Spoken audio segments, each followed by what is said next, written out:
Now, Andrew's deck is, it looks to be exactly the list that we saw on the last match with Alex Benek. It looks like he's one sideboard card or maybe two different than Benek's version. Yeah, I mean, a lot of these decks, you know, when players come to, especially a tournament like the Invitational, they want to show up with really refined weapons, and especially when you have all these standard tournaments happening, you'll see, you know, consensus decks really start to develop. Speaking of consensus decks, how about Jund? Well, I mean, I would say that it is the consensus best deck right now. Yeah, taking a glance of what people are playing, what decks are winning right now, I would say Jund is by far the most popular deck at the tournament today.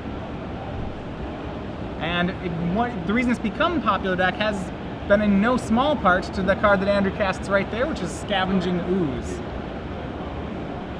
Scavenging Ooze, one of the issues that Jund had was they had kind of a rough matchup against Unburial Rights decks. Scavenging Ooze has all but shored up that aspect of Jund.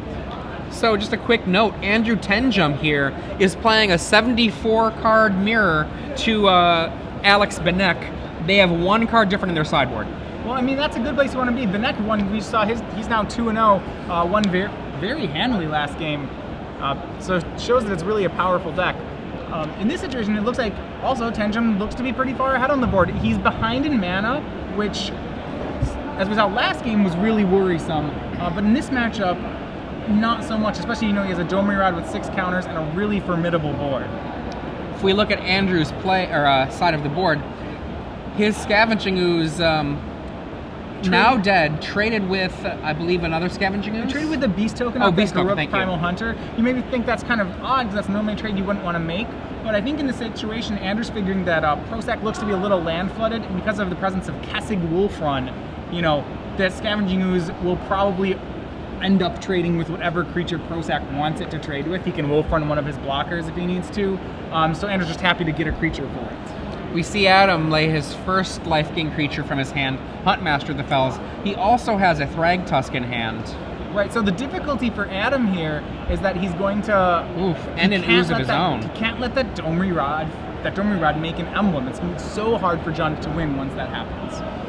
So, you know, one thing that Adam can do is on his own turn, he can, I think what we'll probably see him do is on his own turn, he'll Wolfrun an attacker just to try to take down that Domri Rod.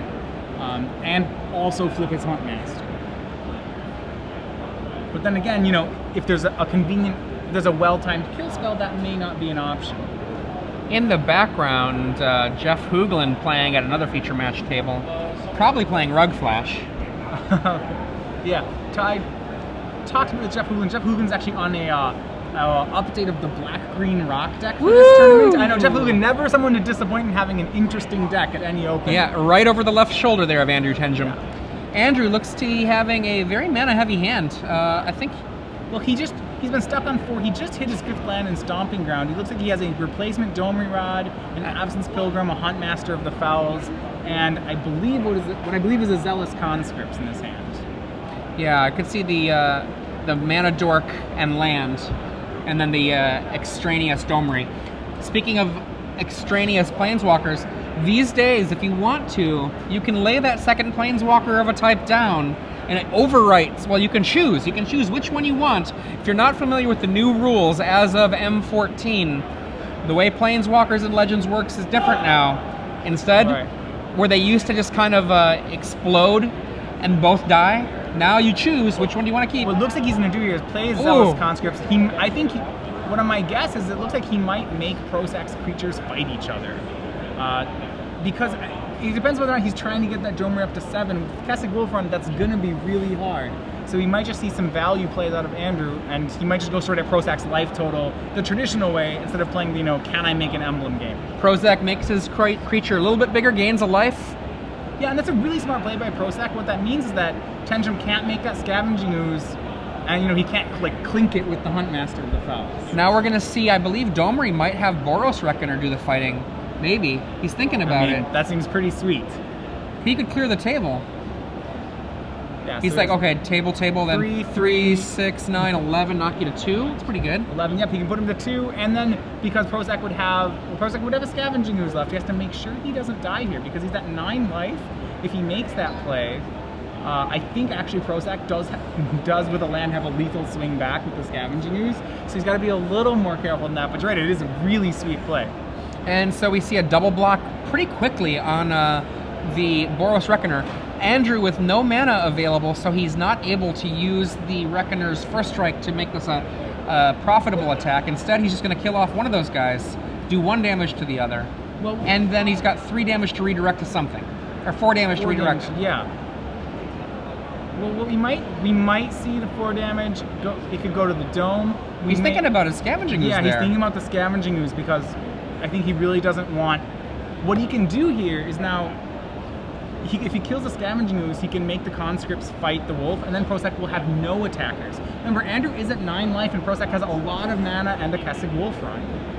And then look, so Tenjum's got to be careful. He's got to put himself in the situation where there's a lethal swing on the other side of the board. And as you say, exactly, that leaves Prosak with nothing in play. However, Adam Prosak has in his hand a Thragtusk, and Andrew, without having a Boros Reckoner anymore, definitely is a little bit weaker than he was a moment ago to a Thragtusk. Well, interestingly, what Adam also has is a Bonfire of the Damned right now. Oh, wow. And he doesn't have enough mana to cast it on X equals 3. What he does, 3 damage going to the Domri, and the voice dies and replaces itself with an elemental.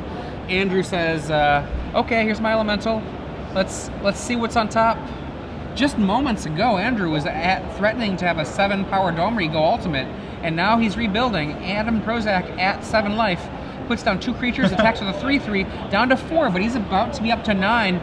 Yeah, now, interestingly, what he doesn't know is that Prosak here has another Bonfire of the Damned, and I think the second one's going to be really hard for him to deal with. He's got to be careful, though, too, because he's at 4 life. Right. He's going to Bonfire for 3 again, and this time the 3 takes out Domri Rod, takes out all 3 creatures. Remember, a Bonfire for 1 would have been enough to take out the creatures, but Prosak did it for more because he wanted to be sure to hit that Domri Rod. Okay. Land, is that what that is? Well, we knew it wasn't a creature from last turn because Domri had checked the deck. I do believe he drew a land. 1, 2, 3 mana. There's got to be a spell in there somewhere. Oh yeah, the backup Domri. The backup Domri. And he has looks at the top. Sacred Foundry, and there's no help in sight as the top card is not a creature. Andrew Tenjum may not have another way to get that last 4 damage across. And he's going to need one quick. And now it's not 4, it's 9, as Thragtusk gains Prosak back up to 9 life. He's going to want a Thundermaw. I mean, he's going to draw whatever the heck's on top and then find a Thundermaw. That would be the best thing I think he could possibly draw right now. Well, the biggest thing is that there's an 11-power Trample on the other side of the board attacking next turn. So he's going to need, if he has Searing Spear, I don't believe he even plays that. He's going to need maybe a Selesnya Charm. If he could draw that, that would be ideal he for him. Found a Boros Reckoner. That's actually a great card in that situation. Great, yeah. Boros Reckoner, one of the few cards that can keep him, that in theory can keep him alive here. Presuming that Adam has no answers to it. Right, I believe Adam Prosak has a Tragic Slip, which is actually just enough to make it so that the Boros Reckoner can't tangle with the Thragtusk. Wow. We'll see. But then again, there's still 1 card left in his hand. Prosak might not just go for that play. He draws Woodland. Look at all that mana. Yeah, and that's so scary with Kessig Wolfrun. Wolfrun really is the late game of the Jund deck. Despite the fact that it has a lot of really strong cards at every point in the game, its eventual late game is a lot of lands plus Kessig Wolfrun. Adam gave it kind of a funny look. He casts a Farseek and looked up at his opponent like, is that okay? Yeah. And just this wry look of, yeah, that's more damage later. That's more damage. Andrew Tenjum in real trouble here. So many cards that Adam could put the game away with right now. So I don't think he did have a Tragic Slip there. It doesn't look like it. And a really key draw for Tenjum there. He's looked like he's drawn Thundermaw Hellkite. Which he couldn't. Well, sorry. Yeah. No. He already had. Yeah, which he couldn't play last turn because he played Thundermaw. This is here they come. All right, together this should be the way Tenjum figures it. Well, it's not actually a lethal attack. Prosak is at 9. That's lethal. That's lethal. 5 damage to the Boros Reckoner redirects to Adam's face. Well, yeah, but what if Prosak just doesn't block? Well, then he goes to 1, and then he makes them fight. So right. So with the fight, this threatens. Yeah, this is a lot of damage already. And Okay. Prosak knows it. Prosak just is basically like, maybe he'll first strike me. Maybe you'll first. Oh?